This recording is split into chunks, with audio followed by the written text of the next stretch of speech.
Corona के चलते चंडीगढ़ में भी सख्ती की तैयारी। अगर आप चंडीगढ़ जाना चाह रहे हैं तो अब ज्यादा एहतियात बरतनी होगी।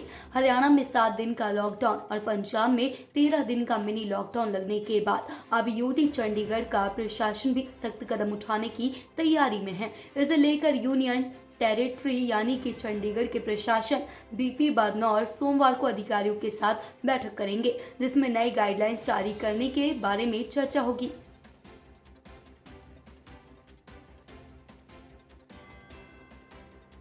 पड़ोसी राज्य हिमाचल प्रदेश इन दिनों कोरोना की मार झेल रहा है। ऐसे में वहां लोगों की सेहत पर दोहरा हमला होने का खतरा बढ़ गया है। मालूम हो कि हिमाचल प्रदेश में प्रदूषित हवा का स्तर 157 पहुंच गया है, जिससे सेहत के लिए खतरा माना जा रहा है। पॉल्यूशन कंट्रोल बोर्ड की रिपोर्ट के अनुसार मनाली, सोलन, कुल्लू और धर्मशाला की हवा सेहत के लिए खतरा साबित हो रही है। रविवार को धर्मशाला में एयर क्वालिटी इंडेक्स यानी कि AQI का स्तर 134 पहुंच गया था। इसी तरह कुल्लू में प्रदूषित हवा का स्तर 140, मनाली में 157 और सोलन में 107 तक रहा। राहत की बात यह रही कि शिमला काफी प्रदूषित का स्तर केवल 90 है, जिसे माहिर किसी हद तक सही मानते हैं। सुप्रीम कोर्ट ने आम लोगों के हक में एक अहम निर्देश दिया है। देश की सर्वोच्च अदालत ने साफ कहा है कि अगर किसी मरीज के पास किसी राज्य या केंद्र शासित प्रदेश का स्थानीय प्रमाण पत्र यानी ID प्रूफ नहीं है तो भी उसे अस्पताल में दाखिल करने और जरूरी दवाई देने से इनकार नहीं किया जा सकता। सुप्रीम कोर्ट ने इस मामले में केंद्र सरकार से 2 हफ्ते के दौरान अस्पताल में दाखिल होने संबंधित राष्ट्रीय नीति लगाने को भी कहा है। कोर्ट के अनुसार यह नीति सभी राज्य सरकारों को भी माननी चाहिए। जब तक यह नीति नहीं बनती तब तक किसी भी मरीज को बिना ID प्रूफ अस्पताल में दाखिल करने से नहीं रोका जा सकता।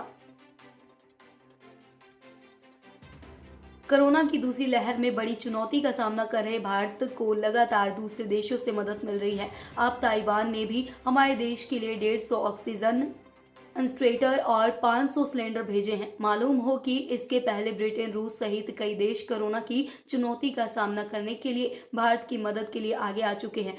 जानकारी अनुसार भारत की विदेश कूटनीतियों का सकारात्मक नतीजा मान रहे हैं।